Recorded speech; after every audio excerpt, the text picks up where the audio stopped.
Avant de continuer, j'aimerais que vous prêtiez attention à quelque chose de très important. Et peut-être est-ce exactement ce que vous aviez besoin d'entendre aujourd'hui. Il existe une raison pour laquelle certaines situations continuent de revenir dans votre vie, même lorsque vous pensez les avoir déjà surmontées. Il existe une raison pour laquelle certaines pensées réapparaissent précisément lorsque tout semble enfin aller bien. Et si je vous disais que ce que vous considérez comme un problème est peut-être en réalité un message qui essaie de vous atteindre? Au cours des prochaines minutes, vous allez découvrir quelque chose que peu de personnes parviennent à percevoir, les signaux que votre propre esprit vous envoie lorsqu'une partie essentielle de vous-même demande à être reconnue. Et lorsque vous comprendrez cela, vous trouverez peut-être une réponse que vous cherchez depuis longtemps, sans même vous en rendre compte. Vous êtes probablement arrivé jusqu'ici parce que quelque chose en vous a commencé à remarquer que tout ne fonctionne plus exactement comme avant. Peut-être que les journées se ressemblent toujours extérieurement, mais qu'un changement silencieux est en train de se produire. De petits événements provoquent désormais des réflexions plus profondes. Des remarques apparemment anodines résonnent dans votre esprit bien plus longtemps qu'elles ne le devraient. Des décisions simples semblent porter un poids que vous ne parvenez pas à expliquer. C'est comme si quelque chose essayait d'attirer votre attention derrière les situations ordinaires de la vie. Quelque chose qui ne crie pas, n'exige pas et ne force rien. Quelque chose qui reste simplement là, attendant que vous vous arrêtiez enfin pour écouter. Beaucoup de personnes interprètent ces moments comme des signes de faiblesse, d'insécurité ou de confusion. Pourtant, il existe une autre manière de voir les choses, une perspective plus profonde, plus humaine et peut-être plus authentique. Il arrive que la vie elle-même trouve des moyens subtils de nous montrer ce que nous évitons de regarder. Les signes n'apparaissent pas toujours à travers de grands événements. Parfois, ils se manifestent précisément dans ce qui nous dérange le plus. Dans le besoin constant de tout contrôler, dans l'exigence excessive de perfection, dans la difficulté à laisser une blessure cicatriser complètement, dans l'inquiétude permanente pour ceux que nous aimons, dans les rêves qui continuent de vivre malgré toutes les difficultés, et même dans cette procrastination que vous critiquez tant chez vous. Peut-être qu'aucune de ces choses n'est simplement un problème, peut-être sont-elles des messages. Et le premier de ces messages parle de quelque chose que des millions de personnes portent chaque jour sans même s'en rendre compte, le poids de vouloir tout porter seul. Il existe une fatigue silencieuse qui naît lorsque vous croyez devoir tout assumer. Pas seulement les factures, les engagements ou les responsabilités, mais aussi le bonheur des personnes qui vous entourent, la stabilité de la famille, l'avenir, les imprévus, les erreurs qui ne se sont même pas encore produites. Vous commencez alors à vivre en état d'alerte. Vous observez chaque changement d'humeur chez vos proches. Vous analysez les conversations encore et encore. Vous essayez d'anticiper les problèmes avant même qu'ils n'existent. Vous élaborez des plans pour des situations qui n'arriveront peut-être jamais. Et peu à peu, vous perdez quelque chose de précieux, votre propre paix intérieure. Le plus étonnant, c'est que ce comportement naît rarement d'un désir de contrôle. La plupart du temps, il naît de la peur de souffrir à nouveau, la peur de perdre quelqu'un, la peur de voir tout s'effondrer, la peur de revivre des douleurs qui ont déjà profondément blessé dans le passé. Après une perte, une déception ou une grande blessure émotionnelle, beaucoup de personnes finissent par croire qu'elles doivent rester constamment vigilantes, comme si se détendre quelques instants suffisait à permettre à une nouvelle tragédie de se produire. Mais un piège se cache derrière cela. Plus vous essayez de tout retenir avec force, plus vous commencez à vous blesser. C'est comme essayer d'empêcher une corde de glisser entre vos mains alors qu'elle brûle votre peau. Au début, cela ressemble à une protection, puis cela se transforme en souffrance. Vous pensez préserver ce que vous aimez, mais vous finissez par détruire votre propre sérénité dans le processus. Peut-être connaissez-vous cette sensation. Vous attendez que quelqu'un change. Vous attendez qu'une relation redevienne comme avant. Vous attendez que votre situation financière se stabilise. Vous attendez que les problèmes disparaissent pour enfin pouvoir respirer. Mais les jours passent et les réponses n'arrivent pas. Et cela fait mal, parce que personne n'aime fournir autant d'efforts tout en ayant l'impression de rester au même endroit. C'est précisément à ce moment qu'une réflexion importante apparaît. Tout ce qui arrive n'est pas sous votre responsabilité. Vous pouvez guider quelqu'un, mais vous ne pouvez pas vivre à sa place. Vous pouvez aimer profondément, mais vous ne pouvez pas choisir son chemin. Vous pouvez souhaiter une réconciliation, mais vous ne pouvez pas obliger quelqu'un à reconnaître ses propres erreurs. Vous pouvez prendre soin de votre santé, mais vous ne pouvez pas contrôler tous les événements de la vie. Il existe une immense différence entre la responsabilité et le contrôle. La responsabilité consiste à faire votre part. Le contrôle consiste à vouloir faire la part de tout le monde. Et c'est une bataille impossible à gagner. Très souvent, la souffrance commence lorsque nous confondons ces deux choses. Lorsque nous croyons que l'amour signifie porter le poids du monde entier. Lorsque nous pensons qu'être une bonne personne exige de résoudre tous les problèmes. Lorsque nous transformons l'inquiétude en obligation permanente. Mais la vérité est que personne n'a été créé pour affronter seul toutes les tempêtes. Vous n'avez pas besoin de rester constamment en surveillance. Vous n'avez pas besoin de porter la conscience des autres. Vous n'avez pas besoin d'assumer des culpabilités qui ne vous appartiennent pas. Votre mission n'est pas de contrôler chaque résultat. Votre mission est de rester présent, lucide et connecté à vous-même, car il existe une sagesse qui n'apparaît que lorsque vous cessez de lutter contre tout. Lorsque vous apprenez à distinguer ce qui exige une action de ce qui exige de la patience, ce qui a besoin de votre énergie, de ce qui a simplement besoin de votre détachement. Et c'est peut-être l'une des leçons les plus difficiles de la vie. Lâcher prise ne signifie pas abandonner. Lâcher prise signifie faire confiance. Faire confiance au fait que certaines situations suivront leur cours, peu importe à quel point vous vous inquiétez.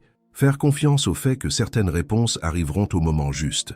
Faire confiance au fait que vous n'avez pas à porter seul le poids de l'univers pour mériter la paix. Et lorsque vous commencez à comprendre cela, une seconde question surgit naturellement. Une question que de nombreuses personnes portent en silence pendant des années. Si j'arrête d'essayer de plaire à tout le monde, serai-je encore aimé? Parce qu'à un moment de notre vie, beaucoup d'entre nous apprennent que l'amour doit être mérité. Nous apprenons que nous devons être utiles, disponibles, forts, compréhensifs, patients.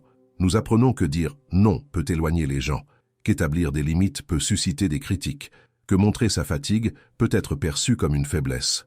Alors nous commençons à construire une version de nous-mêmes conçue pour plaire, une version toujours prête, toujours disponible, toujours souriante, toujours capable d'endurer plus qu'elle ne le devrait. Mais il y a un problème. Plus vous vivez longtemps en incarnant ce personnage, plus vous vous éloignez de qui vous êtes réellement. Il arrive un moment où vous ne savez plus où le masque s'arrête et où votre véritable identité commence. Vous continuez à fonctionner, vous continuez à aider, vous continuez à remplir vos obligations. Mais quelque chose en vous se sent de plus en plus vide, car personne ne peut vivre éternellement derrière une armure. Une armure protège, mais elle empêche aussi l'étreinte, elle empêche la légèreté, elle empêche l'authenticité. Et il existe une immense différence entre être admiré et être véritablement aimé. L'admiration naît souvent de ce que vous faites, l'amour véritable demeure pour ce que vous êtes. C'est pourquoi il est peut-être temps de vous poser une question sincère. Qui seriez-vous si vous n'aviez rien à prouver à personne? Qui seriez-vous si vous n'aviez pas besoin d'être parfait en permanence? Qui seriez-vous si vous croyiez que vous avez déjà de la valeur, même les jours où vous ne parvenez pas à répondre aux attentes des autres? Peut-être que les réponses ne sont pas encore totalement claires, mais elles commencent à apparaître lorsque vous avez le courage d'enlever votre masque, ne serait-ce qu'un instant, car c'est précisément à ce moment-là que d'autres émotions commencent à émerger, d'anciens sentiments, des blessures oubliées, des hontes enfouies, des rancœurs restées cachées pendant des années. Et lorsque cela arrive, beaucoup de personnes pensent qu'elles régressent, mais la vérité est peut-être exactement l'inverse. Avant de poursuivre, j'aimerais vous faire une petite demande. Si ces mots résonnent dans votre vie, profitez de ce moment pour vous abonner à la chaîne, laisser un j'aime et écrire dans les commentaires la phrase suivante « Je choisis de me libérer de ce qui ne m'appartient plus ». Cela peut sembler simple, mais lorsque nous transformons une pensée en décision consciente, nous commençons à ouvrir un espace pour de profondes transformations intérieures. Et maintenant, poursuivons, car la prochaine partie expliquera peut-être quelque chose que vous portez depuis des années, sans jamais parvenir à le comprendre complètement. Il existe une erreur très répandue qui accompagne de nombreuses personnes durant toute leur vie.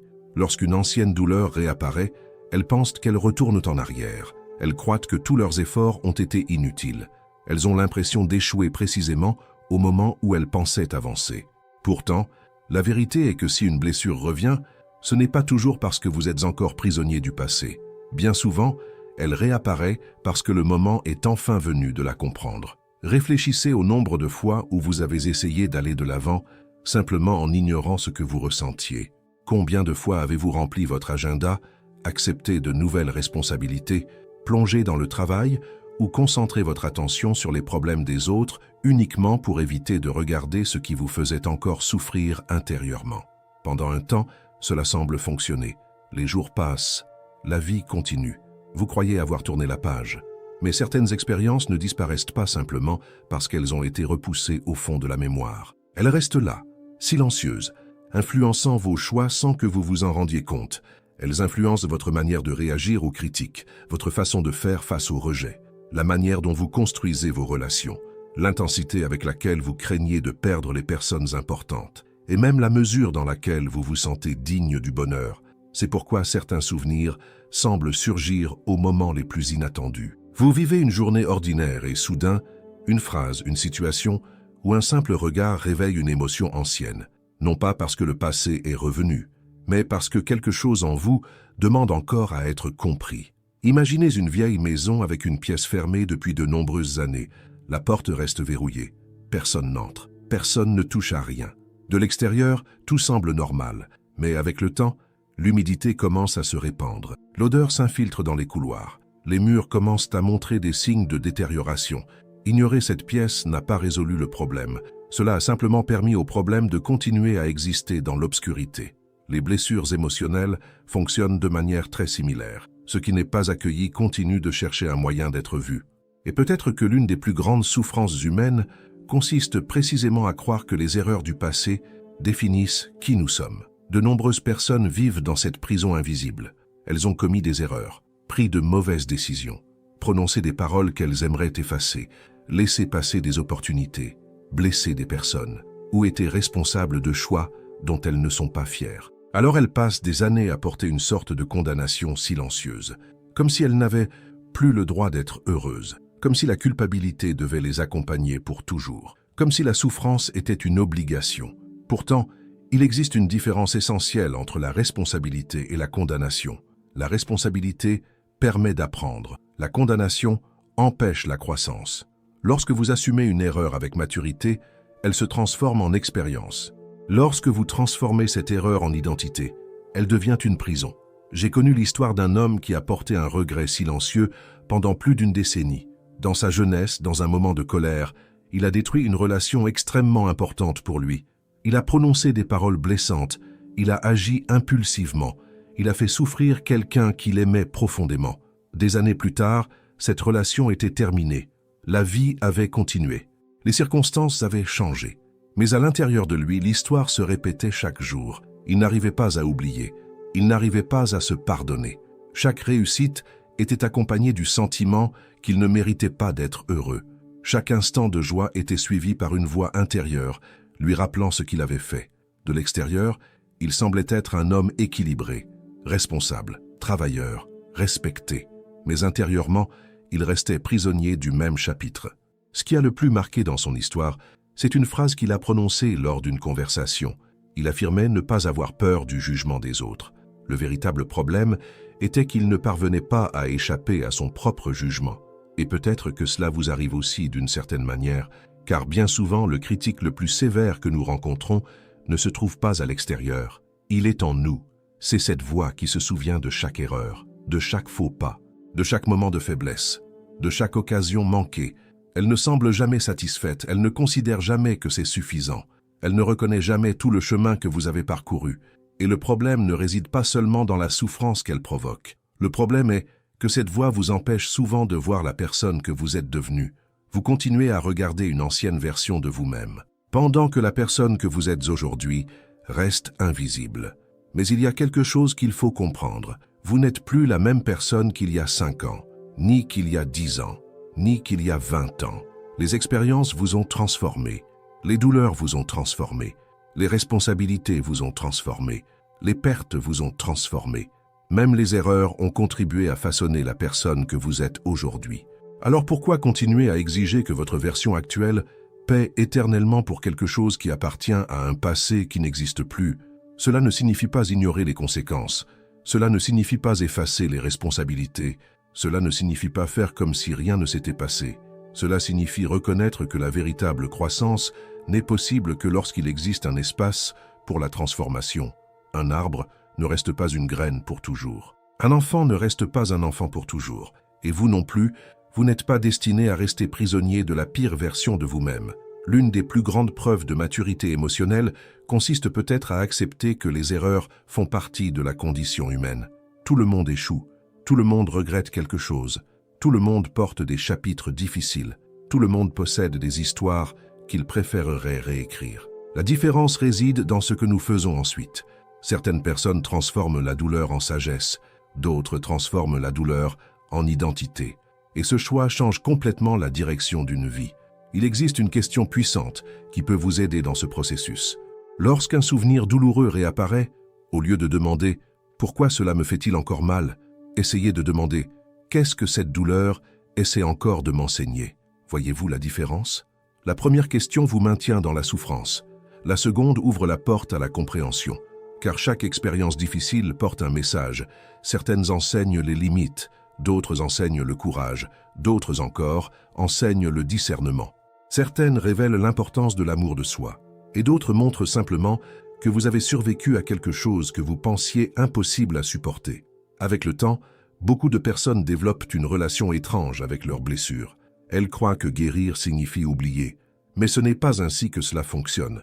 Guérir ne signifie pas effacer. Guérir signifie se souvenir, sans être détruit par le souvenir. C'est regarder le passé sans lui permettre de déterminer votre avenir. C'est reconnaître ce qui s'est passé sans continuer à vivre dans la même histoire. Car il existe une immense différence entre porter une cicatrice et porter une blessure ouverte. La cicatrice raconte une histoire. La blessure continue de saigner. Et peut-être que la vie vous invite, en ce moment même, à transformer certaines blessures en cicatrices. Non pas pour nier ce qui s'est passé, mais pour retrouver enfin la liberté d'avancer. Le plus fascinant, c'est que lorsque nous commençons à faire cela, quelque chose d'inattendu se produit. Nous commençons à voir des parties de nous-mêmes qui étaient restées cachées pendant des années, des qualités que nous n'avions jamais valorisées, des forces que nous ne reconnaissions pas, des capacités qui étaient endormies, et aussi des émotions que nous avons tenté d'éviter pendant très longtemps. Parmi elles, l'une des plus mal comprises de toutes, la colère. Car il existe une raison pour laquelle certaines personnes passent toute leur vie à essayer de paraître calmes, alors qu'au fond d'elles-mêmes, elles portent des tempêtes silencieuses.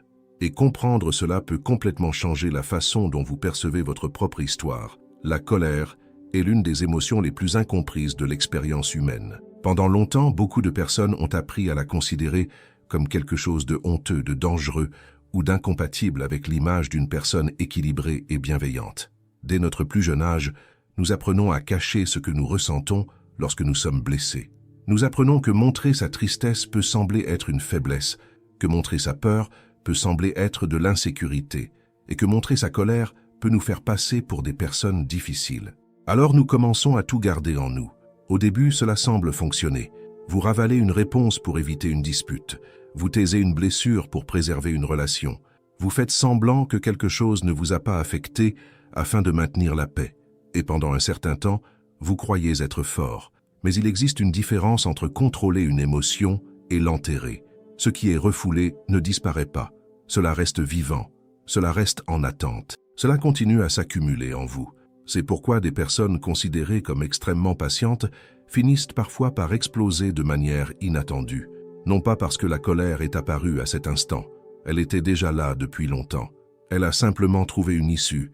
Peut-être connaissez-vous quelqu'un comme cela, ou peut-être êtes-vous en train de vous reconnaître vous-même, quelqu'un qui a toujours essayé de plaire, qui a toujours essayé de comprendre, qui a toujours essayé d'éviter les conflits, mais qui, au fond de lui, portait toute une collection de situations non résolues, des remarques auxquelles il n'a jamais répondu, des manques de respect qu'il n'a jamais remis en question, des besoins qu'il n'a jamais exprimés, des limites qu'il n'a jamais posées. Au fil des années, tout cela se transforme en une pression silencieuse. Et alors, quelque chose de curieux se produit. La personne commence à s'irriter pour des choses insignifiantes. Un simple retard l'agace plus qu'il ne le devrait. Une remarque banale semble offensante. Un problème du quotidien provoque une réaction disproportionnée. Elle pense qu'elle perd patience.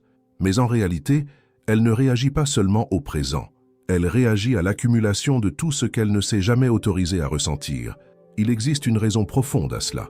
Dans de nombreux cas, la colère n'est pas l'émotion principale. Elle n'est que la gardienne d'émotions plus vulnérables. Derrière elle se cache souvent la tristesse, la déception, l'abandon, le rejet, le sentiment de ne pas avoir été vu, entendu ou valorisé. Pensez au nombre de fois où vous vous êtes investi pour quelqu'un qui semblait ne même pas s'en apercevoir. Au nombre de fois où vous avez offert du soutien alors que vous aviez vous-même besoin d'être soutenu. Au nombre de fois où vous avez placé les besoins des autres avant les vôtres. Au nombre de fois où vous êtes resté silencieux pour éviter de créer des problèmes. Lorsque ces expériences se répètent trop longtemps, une partie de vous commence à protester. Et cette protestation apparaît souvent sous la forme de la colère. Non pas parce que vous êtes une personne agressive, mais parce qu'il existe quelque chose en vous qui demande de l'attention, qui demande de la reconnaissance, qui demande du respect, qui demande du changement. Le problème, c'est que beaucoup de personnes commencent à lutter contre cette émotion au lieu de chercher à la comprendre. Elles ressentent de la colère et se culpabilisent immédiatement. Elles essaient de la chasser, elles essaient de l'ignorer, elles essaient de faire comme si elle n'existait pas. Mais les émotions ignorées ne disparaissent pas. Elles trouvent simplement d'autres moyens de se manifester. Parfois, elles se transforment en anxiété, parfois en épuisement, parfois en ressentiment, parfois en une fatigue émotionnelle qui semble n'avoir aucune explication. C'est peut-être pour cela que tant de personnes vivent avec une sensation permanente de lourdeur. Ce n'est pas seulement le travail, ce n'est pas seulement l'âge, ce n'est pas seulement la routine, c'est aussi l'effort constant de cacher certaines parties d'elles-mêmes. Imaginez porter un sac à dos pendant des années sans jamais l'enlever. Au début, le poids paraît supportable. Puis avec le temps, vous vous y habituez. Mais cela ne signifie pas qu'il est devenu léger. Cela signifie simplement que vous vous êtes habitué à l'inconfort. Beaucoup de personnes font exactement la même chose avec leurs émotions. Elles s'habituent au poids, elles s'habituent à la tension, elles s'habituent à la tristesse, elles s'habituent à la culpabilité, elles s'habituent au vide, jusqu'au jour où elles ne réalisent même plus à quel point elles sont fatiguées. Mais il existe une question importante qui peut transformer la manière dont vous vous traitez vous-même. Et si votre colère n'était pas une ennemie? Et si elle essayait de vous montrer quelque chose que vous devez voir? Peut-être qu'elle indique une limite qui a été franchie.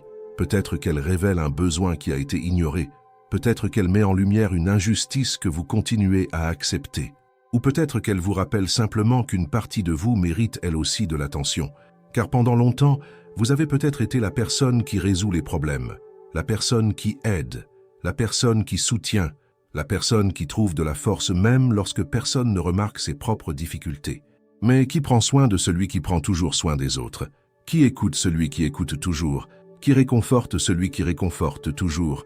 C'est une question à laquelle beaucoup préfèrent ne pas répondre, parce qu'en y répondant, ils réalisent à quel point ils se sont abandonnés en chemin. Et cet abandon n'est pas toujours conscient. Parfois, il s'installe progressivement. Lorsque vous commencez à repousser vos propres rêves, lorsque vous cessez d'écouter ce que vous ressentez, lorsque vous vous persuadez que vos besoins peuvent attendre encore un peu, puis encore un peu, puis encore quelques années, jusqu'au jour où vous regardez en arrière et réalisez que vous avez passé tellement de temps à prendre soin de tout ce qui vous entourait que vous avez oublié de prendre soin de vous-même. Cette prise de conscience est souvent douloureuse, mais elle peut aussi être libératrice, car à partir de là naît une nouvelle possibilité, la possibilité de revenir à soi. Non pas de manière égoïste, non pas en abandonnant ses responsabilités, non pas en cessant d'aimer les personnes importantes de sa vie, mais en apprenant que le véritable amour n'exige pas l'autodestruction. Vous n'avez pas besoin de disparaître pour que les autres existent. Vous n'avez pas besoin de vous diminuer pour être accepté.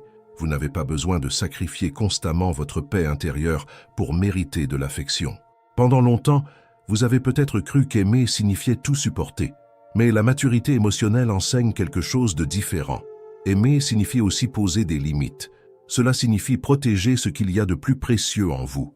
Cela signifie reconnaître lorsqu'une situation est en train de drainer votre énergie. Cela signifie comprendre que la générosité sans équilibre se transforme souvent en épuisement. Et il existe une raison pour laquelle cette compréhension est si importante. Parce qu'arrive un moment où la vie cesse de vous demander uniquement ce que vous pouvez offrir au monde. Elle commence à vous demander ce que vous vous offrez à vous-même. Vous offrez-vous de la compréhension? Vous offrez-vous de la patience? Vous offrez-vous du respect? Vous accordez-vous le même soin que celui que vous donnez aux autres? Beaucoup découvrent que la réponse est non. Ils découvrent qu'ils sont devenus experts dans le pardon accordé aux autres tout en continuant à se condamner eux-mêmes. Ils découvrent qu'ils font preuve de compassion envers tout le monde, sauf envers la personne qu'ils voient dans le miroir. Ils découvrent qu'ils s'imposent des exigences impossibles qu'ils n'imposeraient jamais à quelqu'un qu'ils aiment. Et c'est à ce moment-là que quelque chose commence à changer. Car la véritable transformation ne se produit pas lorsque vous devenez parfait. Elle se produit lorsque vous cessez de mener une guerre contre vous-même, lorsque vous arrêtez de considérer vos imperfections comme des preuves d'échec, lorsque vous comprenez que grandir ne signifie pas ne plus commettre d'erreurs, cela signifie être prêt à apprendre grâce à elles. C'est peut-être pour cela que les personnes les plus sages ne sont pas celles qui n'ont jamais souffert. Ce sont celles qui ont appris à regarder leurs propres souffrances sans en devenir prisonnières. Elles ont compris quelque chose qui change complètement la manière de voir la vie. Les blessures peuvent enseigner, les pertes peuvent enseigner, les erreurs peuvent enseigner.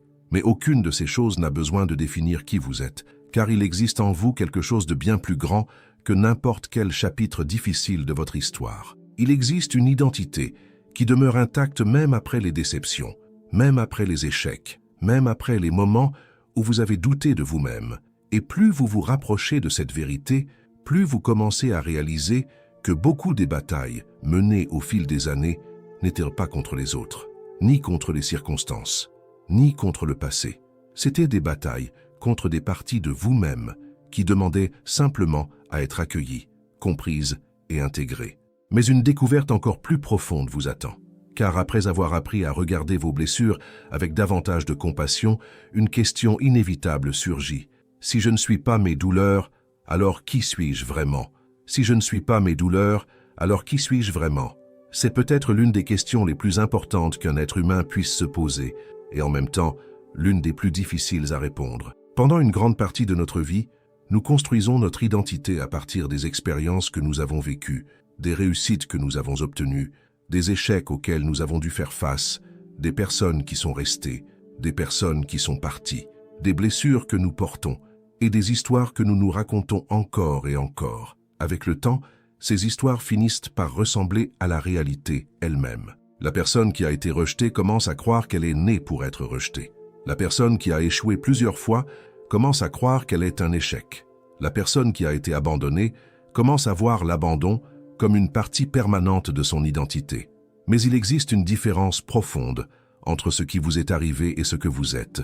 Une tempête peut frapper un arbre, arracher des branches, laisser des marques sur son tronc et modifier son apparence pour toujours. Mais la tempête ne devient pas l'arbre. Elle n'a fait que passer à travers lui. Il en va de même pour votre vie. Les douleurs sont passées à travers vous, les pertes sont passées à travers vous, les peurs sont passées à travers vous, les déceptions sont passées à travers vous. Mais aucune de ces choses ne représente la totalité de votre être. Il existe quelque chose en vous qui est resté présent durant chaque étape de votre existence. L'enfant que vous avez été, le jeune qui rêvait, l'adulte qui a affronté ses combats, la personne qui a survécu aux jours les plus difficiles. Tout cela a changé au fil du temps. Mais il existe une conscience silencieuse qui a observé chaque étape du voyage. C'est ce centre intérieur qui tente si souvent d'attirer votre attention. Pendant que vous vous inquiétez de ce que vous avez perdu, il est toujours là. Pendant que vous essayez de plaire à tout le monde, il est toujours là. Pendant que vous tentez de contrôler l'avenir, de corriger le passé ou de répondre aux attentes des autres, il est toujours là, à attendre, patient, silencieux, stable. Peut-être avez-vous ressenti sa présence à certains moments particuliers de votre vie. Cet instant où vous avez contemplé un coucher de soleil et pendant quelques secondes, oublié toutes vos préoccupations. Ce moment de prière où vous avez ressenti une paix impossible à expliquer. Cette conversation sincère qui vous a fait vous sentir véritablement compris. Ou cette occasion où vous avez aidé quelqu'un sans rien attendre en retour et où vous avez compris qu'il existait quelque chose de plus grand que vos propres problèmes. Ce sont des moments brefs, mais ils révèlent quelque chose d'essentiel. Derrière tous les masques, toutes les inquiétudes et toutes les histoires que vous racontez à votre sujet, il existe une essence qui demeure intacte. Et c'est peut-être précisément d'elle que vous vous êtes éloigné. Car le monde nous apprend à courir, à produire, à conquérir, à rivaliser, à prouver notre valeur, à rechercher l'approbation. Mais il nous apprend rarement à revenir vers l'intérieur. Il nous apprend rarement à nous asseoir en silence et à nous demander qui nous sommes réellement lorsque personne ne nous regarde, qui nous sommes lorsque nous ne jouons aucun rôle, qui nous sommes lorsque nous ne cherchons pas à impressionner, qui nous sommes lorsque nous cessons de mesurer notre valeur à nos résultats. C'est dans cette rencontre qu'une véritable transformation commence. Non pas une transformation fondée sur le fait de devenir quelqu'un d'autre, mais sur le fait de se rappeler enfin qui l'on a toujours été. Car la vérité est que vous n'avez jamais eu besoin de devenir digne, vous n'avez jamais eu besoin de conquérir le droit d'exister, vous n'avez jamais eu besoin de prouver votre valeur à travers la souffrance. Vous n'avez jamais eu besoin d'atteindre la perfection pour mériter l'amour. La vie ne vous demande pas cela, votre âme ne vous demande pas cela, et, au fond, votre cœur le sait lui aussi. C'est peut-être pour cette raison que vous êtes arrivé jusqu'ici.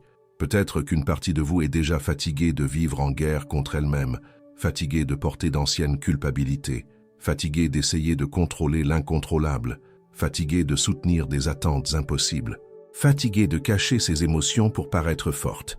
Si c'est le cas, permettez-vous d'entendre une vérité simple. Vous n'avez pas besoin de continuer à vivre ainsi.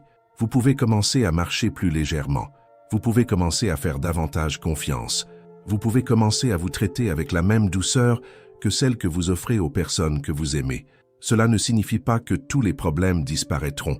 La vie continuera à présenter des défis. Il y aura encore des pertes. Il y aura encore des incertitudes. Il y aura encore des jours difficiles.